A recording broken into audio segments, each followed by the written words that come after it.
It would appear that after all this time, finally, we see a no-deal Brexit. Now, all of the press, including the press in Romania, tells me what's going to happen in Britain. That it's going to be bad, that the stock market is going to crash, that traveling is going to be difficult, that people who are of British citizenship are going to have to get different passports. And well, I understand that it's important to know what happens in Britain. Motherfucker, what happens with the EU? Like, I'm a EU citizen. I don't see a single article in the press talking about what will happen that the second biggest contributor to the European Union, which is Britain, is leaving. Who's going to pick up the slack? Who's going to pick up the paycheck? Are Romanians like me going to pick up the paycheck? Because I don't want to pick up the paycheck. And this is something that none of the press wants to talk about. Is this not like a big issue? Is this not something that people should discuss? You know, who negotiated this Brexit deal on behalf of the EU? Because they did a colossal fuck up. You know, it's their responsibility that Britain left from the table. I mean, you had Theresa May, right? The person that was supposed to do the negotiations on behalf of Britain. And it seems that her party really didn't want to leave the EU. Like, you couldn't ask for a better negotiator. You could have prayed to Jesus day and night. And if God himself would have sent the negotiators from the heaven, it wouldn't have been as good as Theresa May. Like, this woman was the most Europhile person you could ask for. And yet you managed to fuck it up, the person in charge of the EU. Congratulations. Wow, you just lost the second biggest payer to the EU. I hope it was worth it. Now I personally understand the EU's position on this, right? Because they don't want to lose any more member states. So they want to make an example out of Britain. And I suppose what they wanted to do is to turn Britain into a vassal state. Like basically act as if Britain is still within the European Union, but at the same time, they just don't have a seat on the table. It's almost like triggering Article 7 on Hungary. It would be basically the same shit, right? So that is the desirable goal, and they didn't want to back down at all. Like, they did not want any other type of deal, to the point where they forced even Theresa May, right? Even her, she said, you know what, fuck it. We're going to have a no-deal Brexit. And the press keeps talking about the horrors that's going to befall the United Kingdom. Well, what will happen with the EU? Honestly, well, is this not a question to... And not to mention, it's like, what are the plans that the people from the EU are going to do in order to make sure that more member states aren't going to leave? I mean, are we analyzing to see why Britain left so that other nations don't leave? Aren't these legitimate questions? Like, is there no one in the European Union that's asking themselves these questions? It's like, apparently Denmark wants to leave. Who's going to pick up their taxpayers? You know, who's going to pick up the slack from them? What if Italy wants to leave? Now they're fucking with Hungary.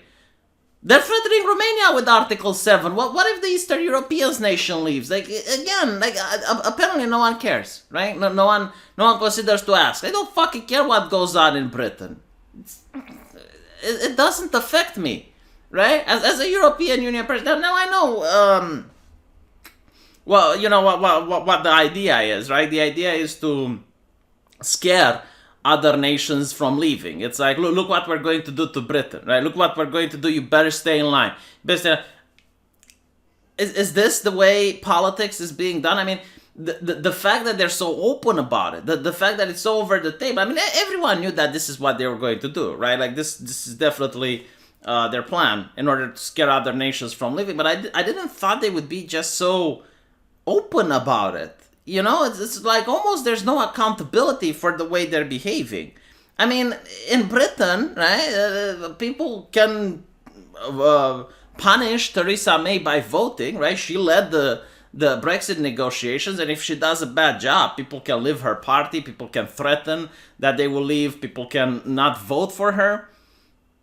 But in the EU, like, who punishes the people who handled Brexit? Who's going to be held accountable? How can I held accountable for the people who got Britain to leave? Well, why don't we ask this question? Like, why did Britain left? What are the reasons? so that we know that, we don't get other nations from leaving. This is the wonders of the EU, huh? The accountability. This is why I love it. I definitely know how to hold it accountable for its failures. But anyway, I'm glad for the British people. I really am. At least they managed to get out.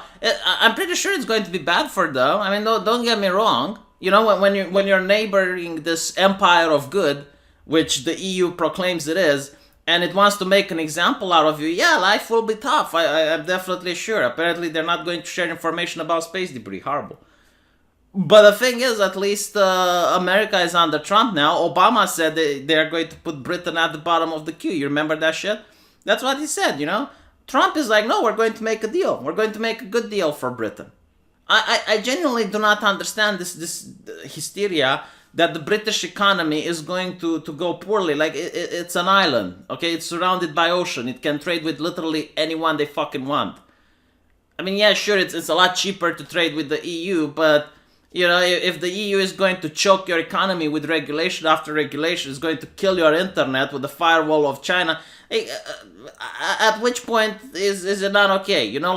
Maybe take an economic hit rather than become a slave. I mean, is this not something that should be considered? Like, sovereignty versus economy, which is more important? To be your own person or to be a slave? Like, it's the same question, like, if you were to make a loan from a bank and be more wealthy and be better off, but on the other hand, you're going to be a slave to that bank, like you still have to pay loans for the rest of it, is that a good trade-off? Is that really a good business deal, just my train of thought. Like, at one point, you have to put sovereignty over economics. The economy is going to go down, it's going to go back up, it's going to go back down again. But you know what? Sovereignty is something you can't put the price on. So I do respect the British for wanting to leave. I just hope that there would have been a good deal. A good deal. That's what I keep hearing in the newspapers. But it's always for the British side. It's like it's their responsibility to make a good deal. It's almost like there aren't two people at the table. It's almost like the EU is this unstoppable force that is always in the right. Did you notice that? Like, if you read the paper, like if you put your hands on the magazine, it's always considered that the European Union is the righteous one and is the just. It's almost like it's a church. It's almost like they talk for Jesus. And if you go against Jesus, you must be evil. Like, and this is the only way articles are being presented. That there's no other option. Absolutely no other option. It's not that maybe the people at the EU also have a responsibility, like takes two to tango, that type of shit. But no, right, so a lot of people wonder, like, what will happen. Like, a good question is what happens with the divorce bill, right? Because this is actually very interesting. So the EU is still demanding money from Britain, and no deal might actually mean that they're not going to pay this amount of money. So obviously the EU can sue to an international court. They can sue Britain, but the magical thing is that Britain can just say, no, fuck it, we're not going to pay. Even if the court finds them that they have to pay money, Britain can say, no, fuck off. And this is the question, what will happen? Because no one knows, right? Like, you can't compel a government to do something.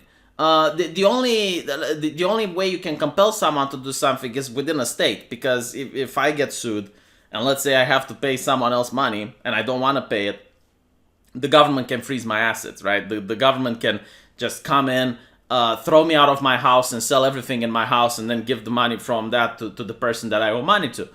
But you can't do that to a nation, right? Because no one is above the nation. So what's going to happen? I'm really curious. I hope Britain doesn't pay if it comes to that. If the European Union courts finds that Britain owes the EU money and they say, no, we're not paying, what you gonna do about it? Honestly, I don't think they're going to do anything. I think it's a paper target. They are going to do anything in their power to fuck with Britain. Like they are going to try to make it an example because it's in their interest to do that, so other nations don't leave. So pay or don't pay, you're still going to get the short end of the stick. So yeah, I personally see a bad future for Britain economically for a short term, right? But after that, it's going to go up. And if Britain manages to elect good people at the helm, which aren't Europhiles and they generally care about their country, maybe it's going to be the EU's worst nightmare. maybe by leaving the EU, they're going to be better off and they're going to be an example for other states to follow.